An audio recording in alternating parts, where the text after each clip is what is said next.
지난주에 비트코인이 일주일 만에 20% 넘게 올랐습니다. 그런데 같은 주에 미국 30년 금리는 19년 만에 최고까지 갔었어요. 원래 금리가 이러면 위험자산은 눌립니다. 그런데 코인만 혼자 뛰었어요. 지난 편에서 저는 이렇게 정리했습니다. 시장이 재무부의 국채 되사기를 QE로 잘못 읽었다고요. 그런데 그 설명에는 구멍이 하나 있습니다. 착각이면 되돌아왔어야죠. 채권 시장은 하루 만에 제자리로 돌아갔습니다. 코인은 안 돌아왔어요. 오히려 더 올랐습니다. 착각만으로는 이 가격이 유지가 안 됩니다. 누군가 진짜 돈으로 계속 사고 있었다는 뜻이에요. 당근마켓을 생각해보세요. 매물이 올라오는 족족 사라지면 둘 중 하나입니다. 동네 시세가 오르고 있거나 업자가 붙었거나 지난 주말 그 답이 담긴 영수증이 뒤늦게 도착했습니다. 누가 샀는지 이름이 찍혀 있었어요. 숫자 3개만 기억해주세요. 1.6조, 48시간, 그리고 19.5%. 이 셋이 연결되는 순간 지난주 상승의 정체가 보입니다. 먼저 지난주에 무슨 일이 있었는지 시간표부터 다시 깔아보죠.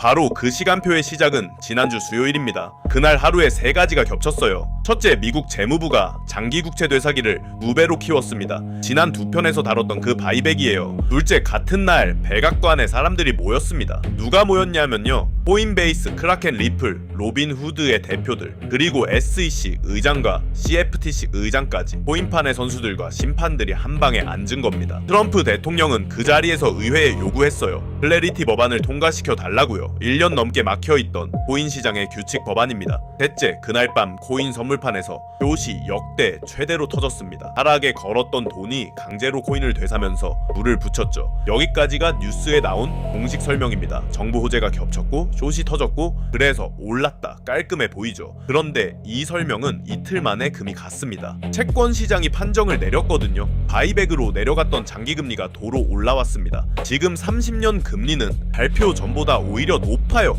5%대 중반입니다. 호재라던 정책이 약발이 없다고 판정이 났는데 코인은 계속 올랐습니다. 숏 청사는 불쏘시개예요. 한 번 터지면 끝나는 힘입니다. 며칠씩 가격을 밀어 올리려면 다른 돈이 필요해요. 그럼 그 돈은 어디서 왔을까요? 그 돈의 정체를 알려면 코인이 오르는 방식부터 뜯어봐야 합니다. 코인 가격이 오르는 방식은 사실 하나뿐입니다. 파는 물량을 누군가 다 사주는 것, 그게 전부예요. 여기서 매도벽이라는 게 등장합니다. 비트코인은 몇 달 전 고점에서 물린 사람이 많습니다. 그 사람들은 본전이 오면 팔겠다고 예약을 걸어놔요. 그 예약 매물이 특정 가격대의 벽처럼 쌓입니다. 당근마켓으로 치면 같은 가격대에 몰려있는 판매글 목록이에요. 가격이 거기 닿을 때마다 매물이 쏟아지니까 보통은 그 벽에서 튕겨 내려옵니다. 실제로 비트코인은 몇 달째 그 벽 아래에 갇혀 있었어요. 벽을 뚫는 방법은 하나밖에 없습니다. 그 매물을 전부 받아내는 거예요. 튕기지 않고 다 사버리는 겁니다. 그런데 그건 돈이 어마어마하게 드는 일입니다. 뱀이 몇 명이 할 수 있는 일이 아니에요. 자, 여기까지가 교과서 설명입니다. 그런데 지난주에 안 맞는 게 하나 있었어요. 그 벽이 통째로 사라졌습니다. 몇 달을 버티던 판매글 목록이 며칠 만에 비워진 거예요. 그리고 가격은 벽이 있던 자리를 그대로 뚫고 올라갔습니다. 누가 다 사갔을까요? 그 답이 영수증에 찍혀 있었습니다. 블랙록입니다. 온체인 분석업체 아캄의 데이터인데요. 블랙록 이름표가 붙은 지갑들이 물량을 쓸어담고 있었습니다. 얼마 동안이냐? 아까 기억해 달라던 두 번째 숫자입니다.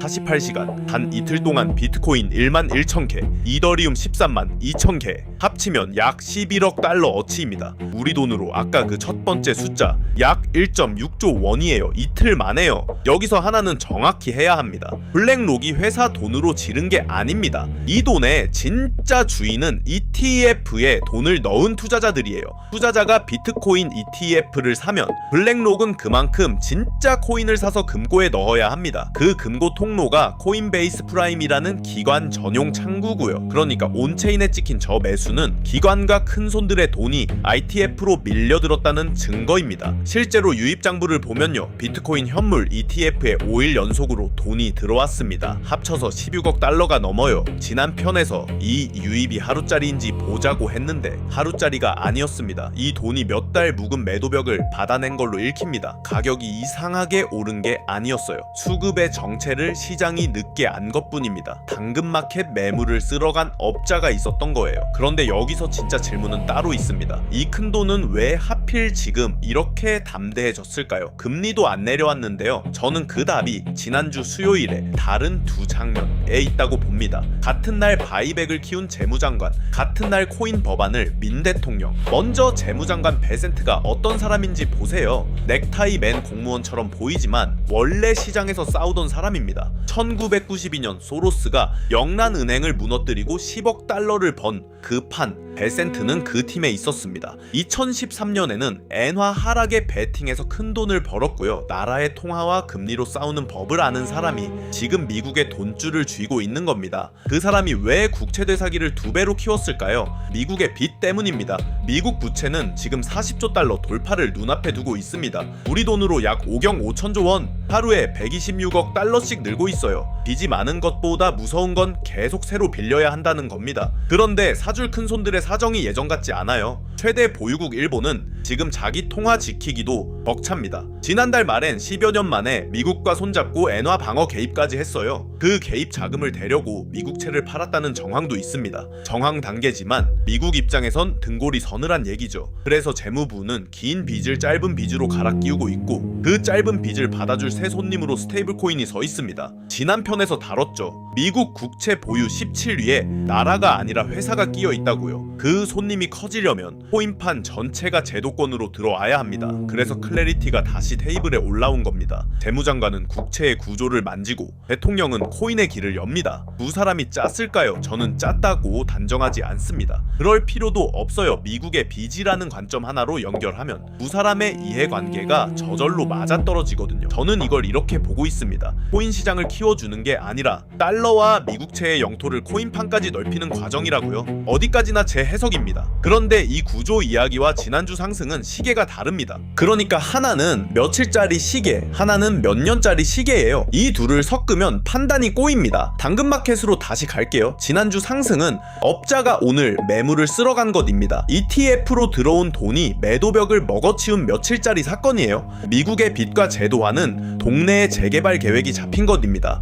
몇 년에 걸쳐 진행되는 구조 이야기고요. 재개발 계획이 있다고 오늘 호가가 매일 오르진 않습니다. 업자가 매수를 멈추면 호가는 언제든 쉬어갈 수 있어요. 그래서 양쪽을 다 봐야 합니다. 먼저 며칠짜리 시계, ETF 유입이 이어지는 동안은 매물을 받아줄 손이 있는 겁니다. 그런데 벽을 먹어치운 자리는 밑이 비어 있어요. 받쳐줄 매물대가 없다는 뜻입니다. 유입이 멈추는 날 되돌림도 그만큼 빠를 수 있어요. 오르는 것만 보고 뒤늦게 올라타는 게 제일 위험한 구간입니다. 다음은 몇 년짜리 시계, 여기엔 날짜가 3개 박혀 있습니다. 이번 주 금요일 한국 시간 28일 밤 잭슨홀에서 워시연준 의장이 데뷔 연설을 합니다. 올해 주제가 금리가 아니라 결제라고 했었죠. 재무부의 되사기를 어떤 단어로 부르는지 들어보세요. 9월 9일에는 바이백 첫 실제 매입이 시작됩니다. 그날 이후에도 30년 금리가 계속 오르면 재무부의 카드가 안 먹힌다는 뜻이라 다음 수가 나와야 합니다. 그리고 9월 15일 한국 시간 16일 새벽 3시 15분 클래리티의 첫 관문 표결이 열립니다. 이건 통과 표결이 아니라 토론을 시작할지 정하는 절차예요. 60표가 필요하고 공화당만으로는 못 채웁니다. 비공화당에서 최소 7표가 나와야 해요. 그런데 아까 그 세 번째 숫자 기억하시나요? 19.5%. 베팅 시장이 보는 올해 안입법 확률입니다. 열에 8분 안 된데 걸려 있어요. 여기서 갈립니다. 관문을 넘으면 재개발 계획에 도장이 하나 찍히는 겁니다. 막히면 중간선거 일정상 올해 안 처리는 사실상 어렵습니다. 그리고 바로 다음날 새벽 FOMC 금리 결정까지 나옵니다. 이틀 사이에 시장이 2번 흔들릴 수 있다는 뜻이에요. 그럼 이 두 개의 시계 앞에서 우리는 뭘 하면 될까요? 답부터 말씀드리면 두 시계를 섞지 않는 겁니다. 미국이 코인을 민다는 몇 년짜리 이야기를 오늘 진입 근거로 쓰면 안 됩니다. 반대로 며칠 조정이 왔다고 구조 이야기가 죽었다고 결론 내릴 것도 없어요. 구체적으로 3가지만 챙기세요. 첫째, 뉴스 말고 유입 장부를 보세요. 현물 ETF 1일 유입은 매일 아침 공개됩니다. 이번 상승의 연료가 이어지는지 마르는지 거기 다 나와요. 유입이 마르는 첫날이 며칠짜리 시계의 알람입니다. 둘째, 아까 그 날짜 3개를 달력에 적어두세요. 28일 밤 잭슨홀, 9월 9일 바이백, 그리고 9월 16일 새벽. 표 결과 FOMC 연타. 셋째, 레버리지는 이 구간에서 특히 조심하세요. 지난주 급등도 숏이 갈려나가면서 시작됐습니다. 벽이 없는 구간은 위로도 아래로도 빠르게 움직여요. 방향이 맞아도 흔들림에 먼저 청산당하면 소용이 없습니다. 환율도 한 줄만 짚을게요. 달러가 약해지면서 원화는 1,300원대 후반으로 내려와 있습니다. 달러 자산을 살 거면 환율까지 같이 계산에 넣으셔야 해요. 이제 판결만 남았습니다. 그래서 판결은 이렇습니다. 지난주 코인을 올린 건 호재 뉴스가 아니었습니다. 선물 수급이었어요. ETF로 밀려든 돈이 이틀 만에 1.6조 원어치 매물을 쓸어 담았습니다. 그리고 그 돈이 담대해진 배경에는 40조 달러를 향해 가는 미국의 빚이 있다고 저는 보고 있습니다. 빚을 굴리려면 새 손님이 필요하고 새 손님을 들이려면 코인판의 문을 열어야 하니까요. 여러분은 어떻게 보시나요? 지난주 상승 업자의 매집일까요? 아니면 동네 시세 자체가 바뀌는 시작일까요? 댓글로 남겨주세요. 지켜볼 건 3가지입니다. ITF 유입이 끊기는 첫날이 오는지, 아까 달력에 적으시라던 9월 16일 새벽 이공화당 7표가 나오는지, 그리고 블랙록 지갑이 반대로 파는 쪽으로 도는 날이 오는지. 이상 경제센세였고 다음 영상 더 유익한 영상으로 찾아뵙겠습니다.